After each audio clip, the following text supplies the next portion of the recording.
football, and then the whole world takes a different discussion. But we had fun last night. Good stuff, man. Good stuff. Good stuff. Well, hey, I got a question for you guys today. Let's call it Quiz Friday. Top 10 cities. Oh, hold on. I got something for you here. Okay. All right, go ahead, Scott. All right. That's good. That's really good. All right. Top 10 cities where home values have increased the most since 2019. Dude, and these numbers are insane. First one, number one, Knoxville, Tennessee. Wow. Guess what the appreciation has been since 2019. Anybody want to guess? Well, since it's number one, appreciation since 19. So is that year over year appreciation? It just says percent change in home value from October of 2019. All right, I'm going 30%. Bro, you ready? 85.9. Wow. I'm going to drop this link. Guys, I'm going to drop this link in at 85.9. Average amount of change since October 9th, 189,865. And it's 6 years. It's 6 years worth of appreciation. I mean, it's massive, but that is 6 years worth of appreciation. I know here in Dallas, literally in 2 years, we saw 30%. What's that? So did Amazon move there or something? I don't know. That's the article right there. Second, coming in close to first place is Fayetteville, Springdale, Rogers, Arizona at 84.5.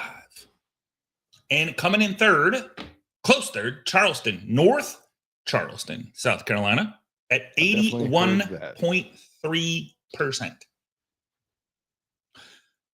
Whoo! That's wild. Like, guys, like if we're not using these stories, like, okay, if you didn't buy in 2019 and you live in Knoxville, Tennessee, and you're renting, think about this. Everybody's fact checking me. I love it. I love the fact checkers. Come on, Coach Rick.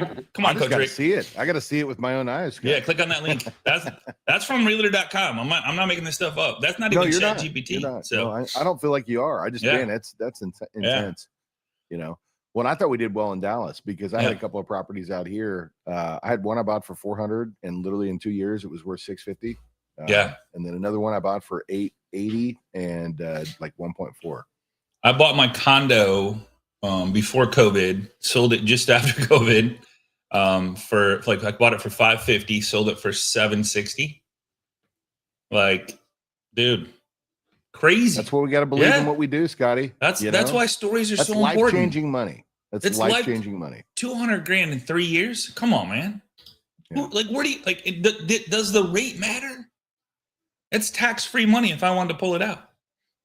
So, well, and then we talk about paying off stuff. I know. Average credit card rates between 20 and 30%. I know. I was telling Dion that's mafia money. Think about it. That's 30% VIG on the money. Like that is insane. Unbelievable. Insane. Unbelievable. Yeah. So, hey, Greg, Dion's here. Is Dion still here? She's still with us? Greg, I am here. I was refilling my coffee cup. All right. So I was telling Dion, Greg, that you had that question. And I just wanted to run it by her just to make sure that we're on the same page. We think we figured it out, but Dion, Greg, ask that question because I think it's important. Okay. About that deal. So I was asking yesterday in our little coaching meeting. I have a customer who has been working as a W-2, but in the same line of field, and he quit. He's going to be a consultant. He's got a contract. The contract's for 6 months, not for a year. And great financials, great credit, great cash, great everything. But can I use that income to qualify him when he's got a 6-month contract and he's been in the same line of business for 30 years? He just got the contract in 2025. Just now, he got the contract like 2 days. No, he actually got it yesterday. I'll have it today. Yeah. And it is, and so he's self-employed. 1099. Yeah, he's at 1099 now. Wasn't yesterday. Let me explain to you why. We don't. So self-employed income is like a look back. That's the best. That's the absolute best way I can describe it. Mm. The only way for us to verify that income is through the IRS, is through you filing your taxes. So technically right now he's in 2025. And not only is he in 2025, he's not even gonna have a year of income after 2025 is done. Does that make sense? Yep. Okay, what if he's done some consulting work and been 1099s different times doing this in the past? So I want to answer this carefully because I am not coaching you. I am just answering your question. If your borrower has 2 years of tax returns that show Schedule C or 1120S or something of him coaching throughout the last couple of years, and he's decided to take the plunge now and just completely do it full time, we're still going to go off those last 2 years of income because remember, self-employed income is a look back. It's not a look forward. That's It's why what he's people made do in the the bank past. statement Got loans. Got it. Because with bank statement loans, you're actually able to use this year's income. Because remember, you're using last month, the month before that, the month before that, the month before that.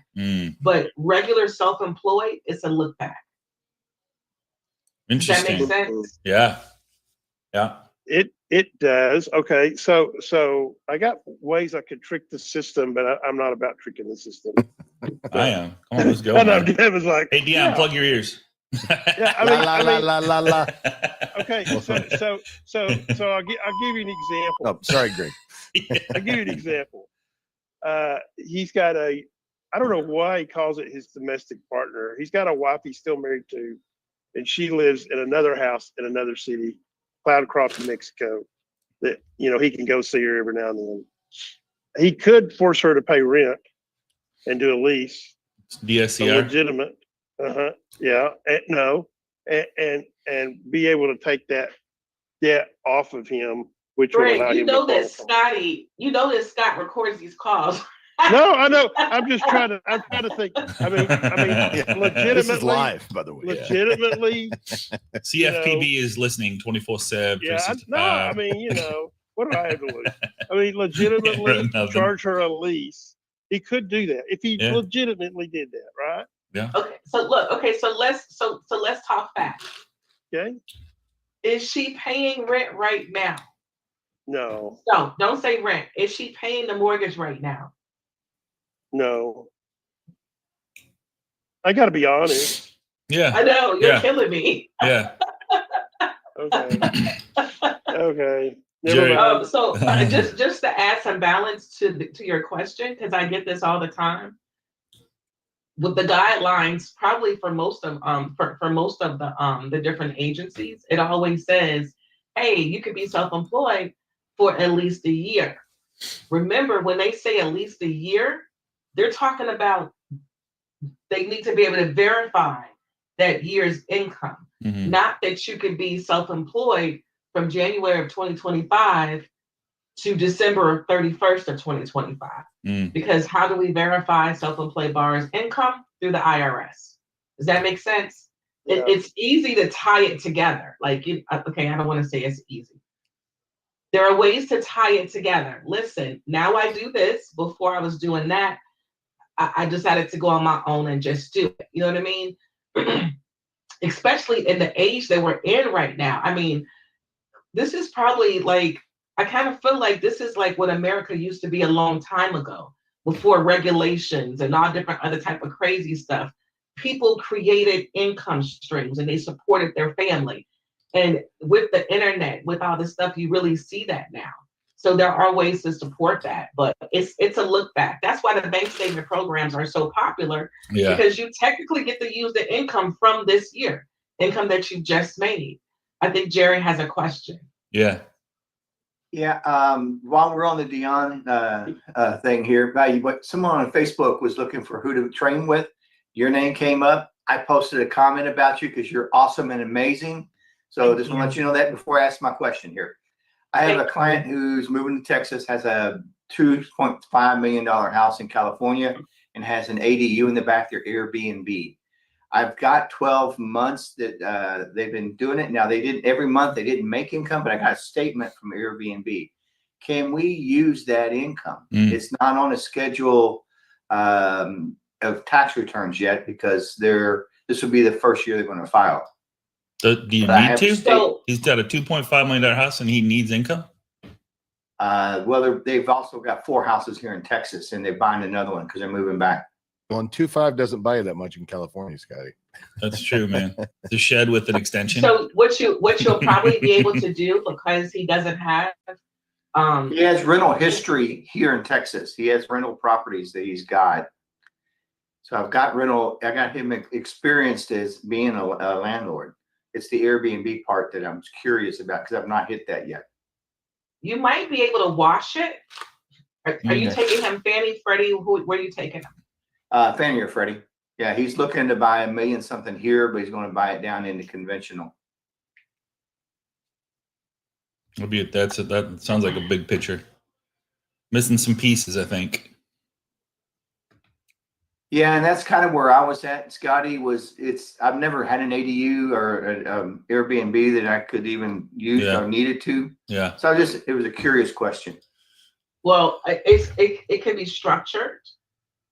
Sounds like I'm trying to get it up for you right now. How does the Airbnb pay, Jerry? Is it 1099 or? Well, all I got so far from them is a statement from the Airbnb of how much was paid every month. Oh, To interesting. the Airbnb. Interesting. They provide that. Okay. Because California, they've made a new law that you can put Airbnbs in more in properties to help make them more affordable. No And this kidding. is just the first time that this has come up with me on an Airbnb. Interesting. Cool. And if you don't have it, Dion, we can come back to that sometime down like next week. But I just had that curious question on a client I'm working on right now. You know what's funny about all this? While you're looking that up, Dion, this kind of fits everything that I'm talking about. Stories, so once we figure these stories out, once we figure out these solutions, these are success stories that They pay 1099, by the way. They do. Yeah, it's paid 1099. Okay. All right. Okay, we can move on. So I just want to pull this up and I'll share this with you guys. It's going to be in the MLO Live resources, but this is you know how we talk about stories all the time, but we never really talk about stories. You know, I don't think we use them enough to justify who we are and what we do for a living. So that we always talk about our past clients, and we're talking about Airbnbs. Do our clients know about buying an investment property that could be an Airbnb using a DSCR or bank statement loan? Are we putting ourselves out there? Are we putting stories out there that one of us has used on the show to let them know that that we can do that for them? And are we putting out there that we can pull tax-free money from the equity built up in their homes that we've built over the last how long, right? So I put this quick little no big deal here. Let me just share this. While you're doing that, Scotty, you know, it's funny how aligned we are. So when I met with Dion yesterday and we were talking about her services, we literally had a whole conversation about telling her stories about her past customers that she helped and her delivery approach when she was talking to her new client potentials, right? And, you know, somebody who does this really well, and you've had him on the show before, Scotty, is Sean Kaplan. Yes. If Sean's you guys just go to his Instagram page and just follow him, Sean Kaplan. He's over at Cross Country Mortgage. You can see great examples of how he tells stories to build audience, and he's one of the best I've ever seen. He's by far the best, and he has a video crew. Unbelievable. He has a video crew that comes in. They film a whole month of content in one day. But let's talk about that, Scotty, because some people get intimidated when you say that he's got a video crew, right? Yeah. So, but one of the other things he does is he does carousels, and if you guys don't know what a carousel is, it's just where you take a series of images, and the images don't even have to be mortgage related. It could just be you doing lifestyle things with your family. And then he puts the story over the top of each page, right? So I did one the other day on a 50-year mortgage, and it was about how it had people spinning. And I just took pictures of my son spinning on the playground. And each slide was talking about how to have them spinning, but how there's solutions right now that can get you, where you want to be without having to wait for a 50-year mortgage, that are probably even better opportunities, right? So Scott, I'll let you take the mic, but go check out Sean Kaplan. He does it better than me, right? Yeah. But I'm saying like we can take these, and like, and Devin, I would love you to do the what's it called? I don't even know what it's called. What'd you say it was called? Carousel? Carousel, yeah, the carousels. Yeah, so carousel is literally me just that. a post. You showed me. Yeah, It's unbelievable. A lot of people call it a reel or do reels, which reels are flowing. A post requires people to slide through and look at each pic. And the benefit of that is they spend more time on your social, and it actually helps boost the algorithms, because if they start doing the slide, they're spending more time following what you're actually doing, and it shows them, hey, this person likes what I'm saying. And so you can get people really curious, and they want to go to the next slide to see what you're about to say next. And you can tell a story through the slides. So people that hate video, the carousels are a great way to do that. And you don't have to have a fancy video crew. You literally just take a series of pictures, and then you don't even have to use Canva or anything. You can just use the captions feature inside of Instagram, and you can cross post it to all your different platforms. Well, some of the best performing stuff that I've done recently was a carousel. I had one that, again, I don't get a ton of views all the time, but had over 6,000 views, or I think it was 5,800 views. Something like 5,800 views. It was just a carousel. Is all it was. Just a carousel. Crazy. Reggie, hey Reggie, you mic'd up? Reggie Rouse, Reginald. This guy's killing it too, man. And he's just putting up stories. And he said he's got agents calling him. He's building relationships. I love it. I don't know if he's mic'd up or not, but yeah, Reggie. All right. So using stories to generate consistent referrals, guys, like this is probably one of the easiest ways, whether it's phone, by text, by social. And guys, like posting, like a lot of people like, I post this, I post that. Like, what are you posting? Are you posting about yourself? Nobody cares. I'm going to be really honest. Nobody cares. They care about themselves. And so if you can put a story and relate it to them and share how they could benefit by using you, that's where you're going to have opportunities come in. So why stories work? Stories cut through the noise. Clients don't remember guidelines, rates, programs, none of that stuff. They remember how you made someone feel, how you made them feel, what you solved, and who you helped, right? In a world of saturated information, stories create emotions, connections that facts alone cannot achieve.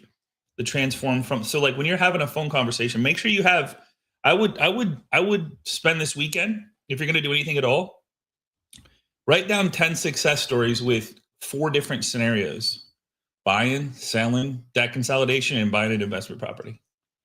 So you can literally pull them up in a nanosecond. Like when somebody said, like you can literally use them in your conversations to see which one sticks.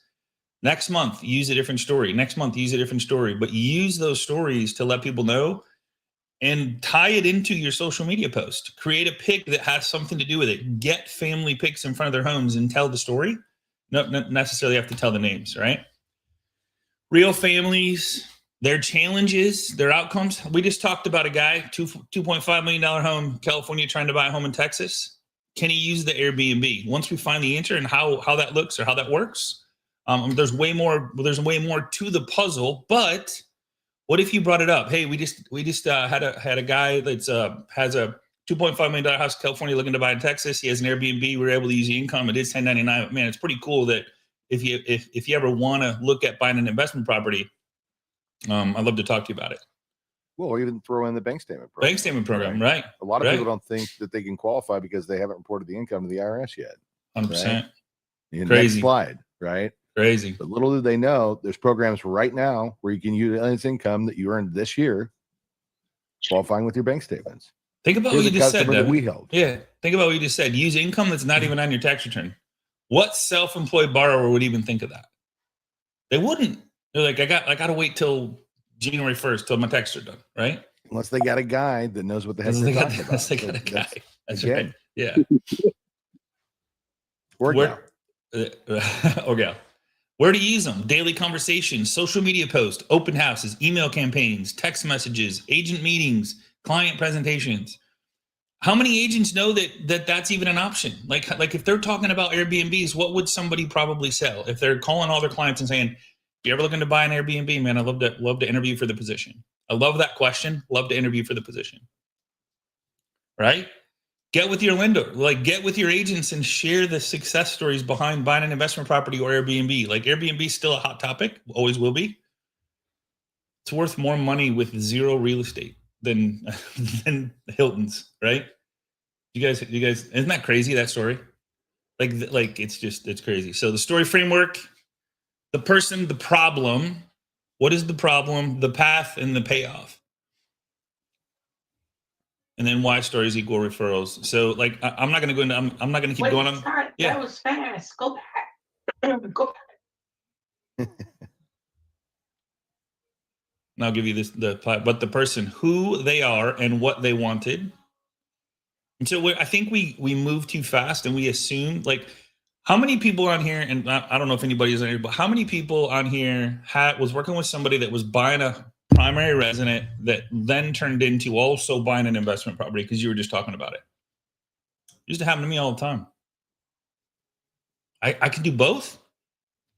Can they? Heck yeah, they can. The challenge or obstacle they faced, how you guide them through it, and then the successful outcome. You know, there's another framework on that too, which is SPARK: situation, problem, action, result, takeaway. I'll drop that in the chat too. Yeah, do that. That was good. Yeah. So I'll end with this, and then we'll take any questions to finish. So stories create mental shortcuts and trigger connections in people's minds. When someone hears your story about helping a first-time home buyer, they immediately think of their cousin who's looking to buy. When you share how you navigated a tough negotiation, agents remember you when they need a strong partner. This leads to natural referrals, even in tough markets, because stories make you memorable and position you as the solution to specific problems. There's a couple more here, but like I'll just make sure you guys get a copy of this. So good stuff, right? So I can't stress enough. If we're talking about ourselves, we're probably gonna miss the mark. Yes, it's great to make ourselves feel good, but why not make ourselves feel good with another paycheck? You know, like in helping another family that didn't know that was even an option, or didn't know they could buy an investment property with no money down. I heard this story a couple times the last couple of weeks. Like we did a refi cash out from a primary resident, used the money to put tax-free money, by the way, put down on an investment property. They got no money into the deal and they're cash flowing on the rental property. Who would have thought? Hey, do you mind if I steal the camera real quick? Of course, bro. Always. Right, so I want to share Sean's page and just show you guys a couple of examples of what we're talking about here, because it's so simple. And I think if you see it, you go, wow, that really is easy. You guys see the Instagram page here? Mm-hmm. So this is Sean, and you can actually go through. Most of these are posts. And like, I'll give you an example. This is one of like photos from him as a child. And literally all he's doing is 7 documents every family needs before something bad happens. And what he actually does, it tells a story about his family, right? So I lost my dad at 6 years old. He had no plan in place. My family paid the price. Here's how you keep that from happening to yours.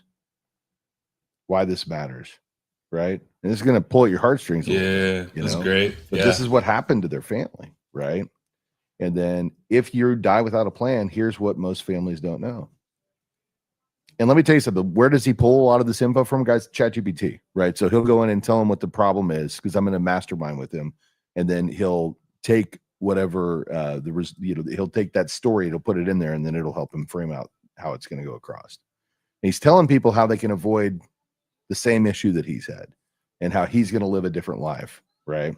So this is one of them. And like, if you just look, and again, he now has 313,000 subscribers, but 276 likes and 133 conversations. And at the end of this, there's a call to action, which actually gets people to interact with his post. But again, like how the wealthy turn vacations into tax write-offs, right? And the thing is, if you're going, man, I don't know any of this, you don't have to. And the best part about it is you can take Sean's posts that do very well, recreate them, and get very similar results. Mm-hmm. That's how the socials work, because if there's a topic that pulls well and people actually have already followed it and showed interest in it, Instagram goes, oh, here's another one that's similar to that. Let's boost it up in the algorithms to get in front of more people. And the best part about all of this is that if you do these simple stories through posting carousels, you're helping people. You're helping people. So not only are you leading them to you, but you're also helping people, which gives you instant credibility. And for those of you that hate the camera, you don't have to be on camera because these are just pictures of you, right? Pictures of your family. And sometimes it's not even you. Sometimes you take pictures of somebody else. So a couple of them that I've done, you know, that performed decent for me, not Sean Kaplan level, right? But here's one right here.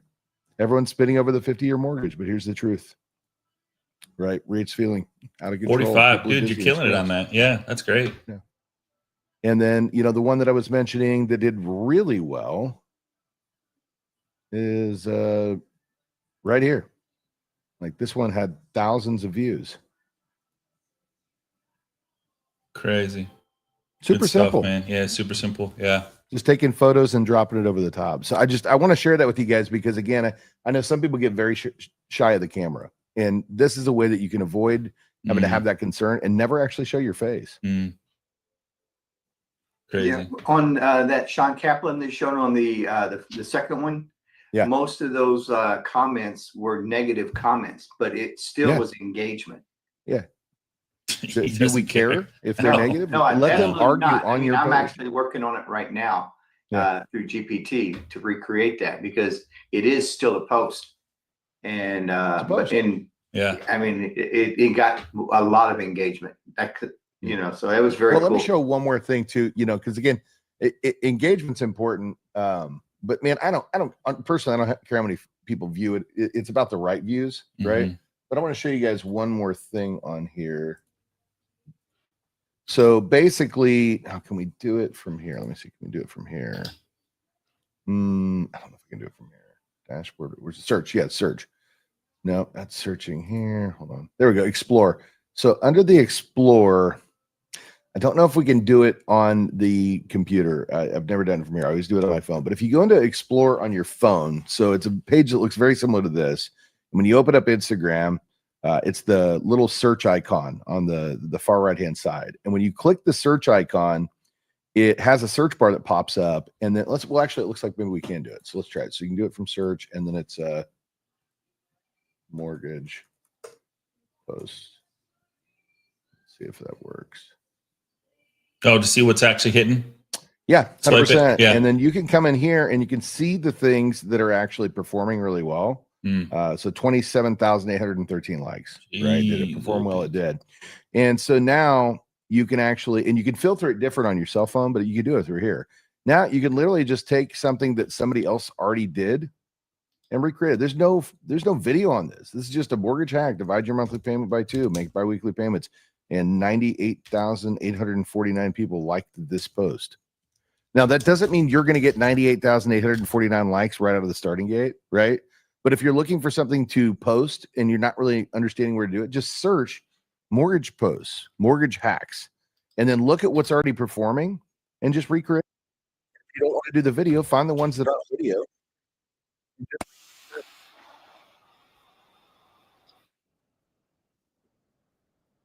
that helpful for anybody? Yeah. Crazy, dude. Crazy. Good stuff, man. Thank you. That was awesome. 100. The wealth. The one and only, the man, the myth, the legend, David Dubuque. Let's go. Oh, Scotty Hudspeth, baby. Come on, man. Come on. Scotty if Hudspeth. You're looking for an article, I just threw one in from the National Association of Realtors that housing sales were up in October of 2025. Wow. So, wow. Month over month and year over year. And I saw all right here so all right, so Gary, you know, it's funny you bring this up, Devin. Like he says, you're one post, one comment, one social deal away from changing your life, and he literally just here, I'll just share this with you guys. Can you guys hear this? Okay.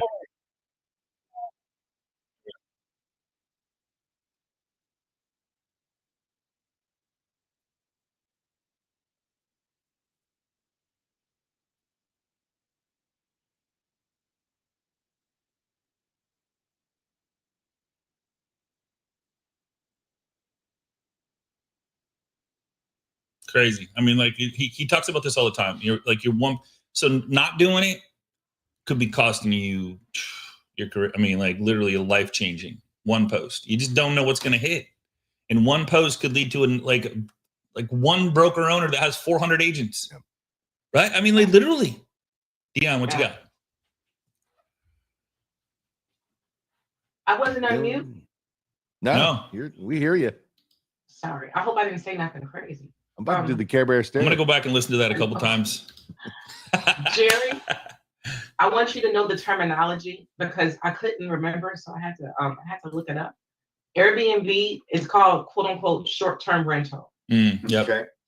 So number one, that's your buzzword that you would look for. Like if you were trying to find more guidance on it, they don't call it Airbnb. They call them short-term rental. And then two, you said that they're moving out of that house, so they want to rent that house and the ADU behind it. Yes. So this is what I suggest. You can come up with a lease for the house, but there's not really a lease that you can come up with for the ADU. And in order to use that ADU, that short-term rental, you need like a year. So it needs to be, once again, on those tax returns. So I don't know if the house will give you enough income to either wash that mortgage or at least get your DTI down some. If you want to shoot me an email or a text, we can look at the numbers and I can see.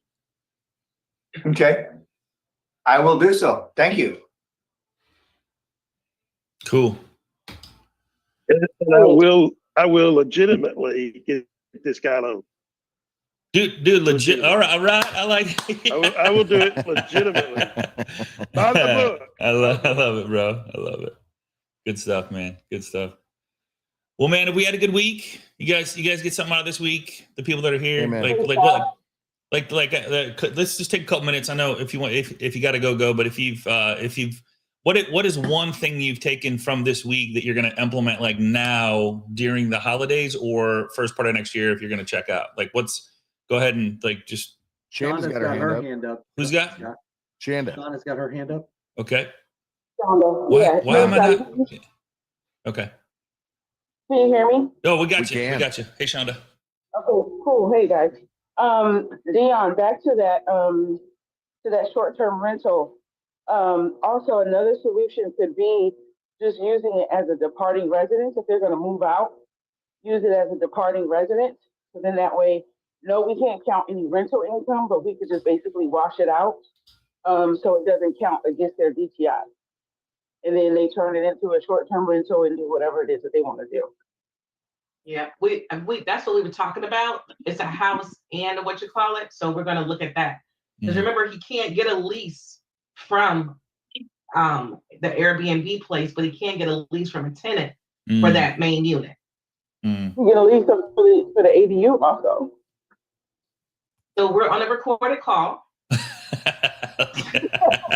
Once again. I love it. Here, I'll kill it. All right. Okay, wait. I want to answer Scott's question. Okay. So I took Coach. We didn't record what you and Iris said. But I got everything that Devin said, and Scott, I took everything that Devin said to me, and I put it inside of KJ, which is my chat. I call him KJ, and I said, I need you to go back in there and redo my my proposals, the way that I talk. KJ spit out, and that's another thing I said too, Devin. I probably cheated, okay? But I said, I need you to do this in a way that is me, is in my personality. You know what my comfort zone is. And Devin, KJ killed it. I know KJ's a machine. But he killed it.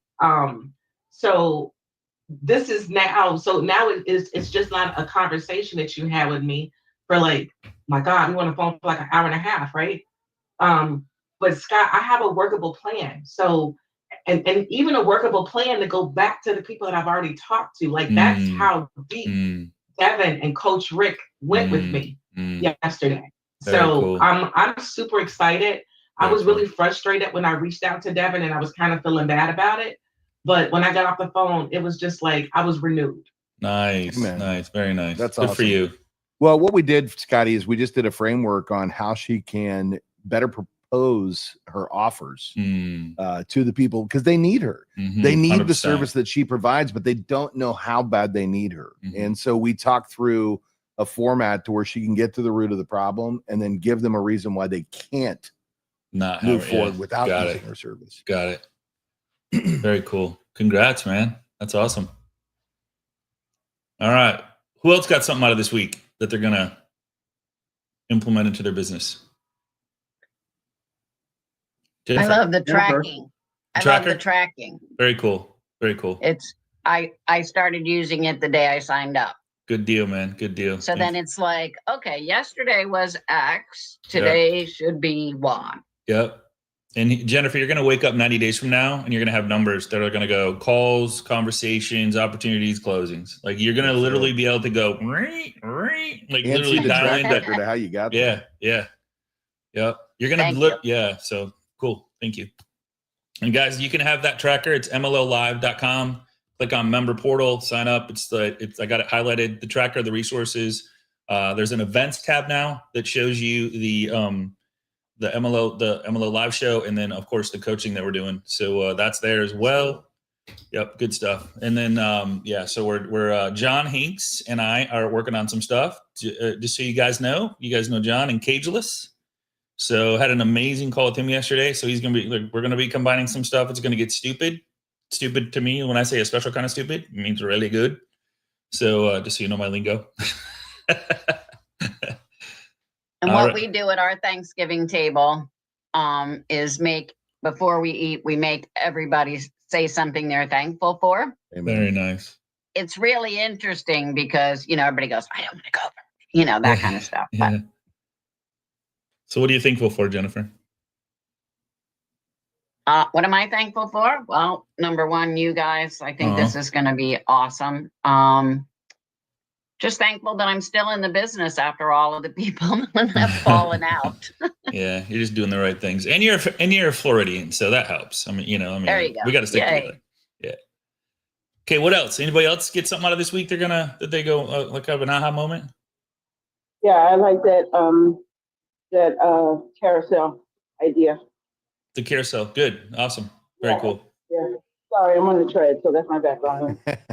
Get it. It's all good. So here's what I would say is like anything you decide to implement, because it's all like if it's putting yourself out there and doing these things, don't get frustrated. Just like use ChatGPT to figure stuff out. You use the resources, use us. Like, hey, I got stuck here, stuck there. Don't get frustrated and don't do it. Just put it on your calendar. Like I'm going to work out and maybe it take you a week to get to where you do one carousel, whatever. Cause I know putting stuff out there and doing stuff like that and putting using resources to make it more powerful. And as you go, you're going to get different views of different things and then you can spin those things. So just, just stick with it. Cool. What else? Anybody else? So last night I had dinner with my son and my wife, and I talked about your program yesterday morning about Fin AI and how cool that was and how we need to start implementing stuff like that. So yeah. Anyway, I'll thank you. I'll try to figure that out. Yeah. Cool, man. Yeah. We'll do more on that. I'm gonna finish that training over the weekend. So I'll be turning pics into videos with real small reels. So just to be different. I guess my whole thing is how guys, being different is just consistently connecting, engaging, interacting, being visible, being human. That's different because that's not the norm. But then you take if you're not doing those things, please do those things first. But then after you do those things, how do you take it to another level and be really stand out? And so that's where some of that fall.ai stuff comes in. Great stuff, man. All right, guys. Same time, same place. Monday morning, we got two. I'm gonna take next Wednesday. We're off for the rest of the week. So next Monday and Tuesday, I got a guest coming on. You're not gonna want to miss this one. I'm not gonna tell you who it is, but you're not gonna want to miss Tuesday. If you like Google reviews, and if you want a really easy to implement lead source, I just want to spill the beans and I can't. So I'm just gonna leave it at that. Hold back. Hold back. All right. So what do we got, Devin? You got us coming out? In honor of being thankful and Thanksgiving, man, I'm gonna go with this, man. Let's do it. Hold on. Oh, there it goes.